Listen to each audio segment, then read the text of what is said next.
pag-aral ko na, tapos ko naman, kumbaga nagpulong kami ng mga anak ko na tumigil na rin daw ako. Ayan, lakas ko pa no, kasi may market po kasi talaga ako. Yung mga gaysano, suki ko po talaga lahat yan. Beside me din ako kasi ako nung panahon na yun.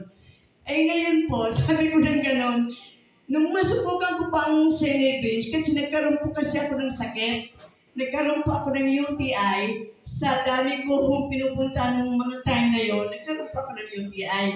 Meron po nag-alok sa akin ng Senebris na ang aming kasamahan na si Ate Iting po, tinry ko po yung Senebris. Kasi nga po ako noon, may UTI pa akong hirap. Dahil doon ko po na ako sa pag-aahinti ko. Hindi ko po alam naman sa mga soft drinks, sa magpigil ng ganon. Doon ko po na po yung sakit po na yun. Nung sinubag ko po yung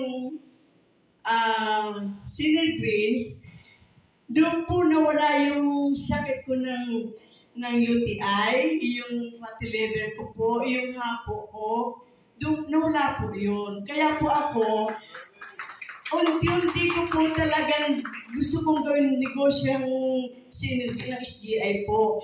Ay nangyari po, nung sabi ko, hindi ako lalaki, hindi ako mag-grow, kung dalawa ang aking pinagkakaabalahan. Gawaan, tapos mag-aano ko ng Senebris. Hindi talaga ako mag-grow, kailangan isa lang. Ang ginawa ko, matagal ko rin po nag-isipan yun. Siguro mga 1 month ko rin pinag-isipan yun. Ganun. Kasi masakit sa akin eh. Kasi po, yun ang binigay ko sa mga anak ko. Ang masakit sa akin mawala yun. Kasi may market naman po talaga ako. Ay ngayon, sabi ko, siguro time na baguhin ko naman yung business ko. Kaya ang ginawa ko, nag-decide ako, noong December lang pa ako nag-decide na magkukonsentrate ako sa SGI, sa Senebris. Kasi malaking tulong po sa akin talaga.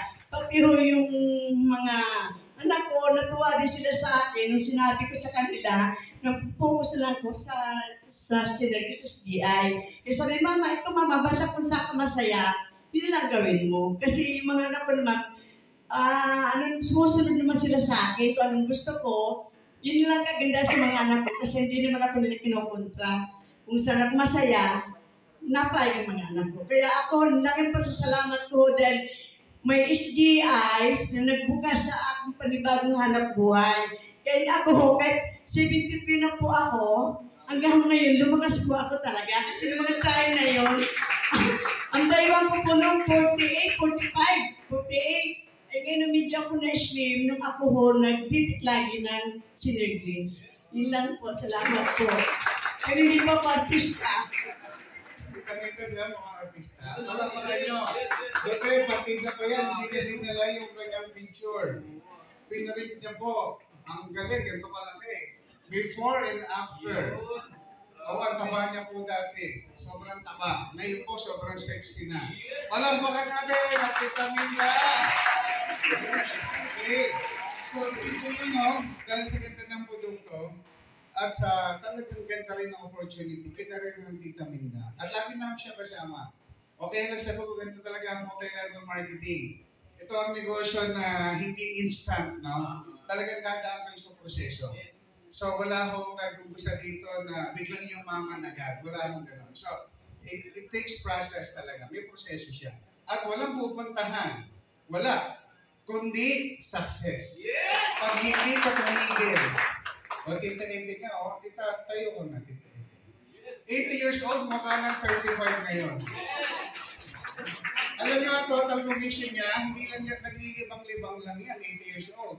Ang total na rewards niya po, more than 500,000. Diba? Nakakatawa, libangan lang, naglilibang lang, okay? Kaya yung mga senior, malaking market. Alam niyo kung bakit? So, parang yung mga baby boomers ba? Kasi siyempre, pag ang tao, maganda ng 70 pataas, ano concern nila? More on health. Diba? So, kaya napakalaki ng market natin. Doon pa lang sa mga boomers, ang market natin, million na po. Kahit 10 taon, hindi nyo kaya i-saturate ang boomers. Sila po ay napakalaking market. Kaya, sabi ko nga, napakaliit ng negosyo bukod pa doon sa mga may sakit. Ano ba yung concern ng boomers? Umanda. Sumeksi. Sa mga kalalakihan naman, bumata at makatayo. yung mga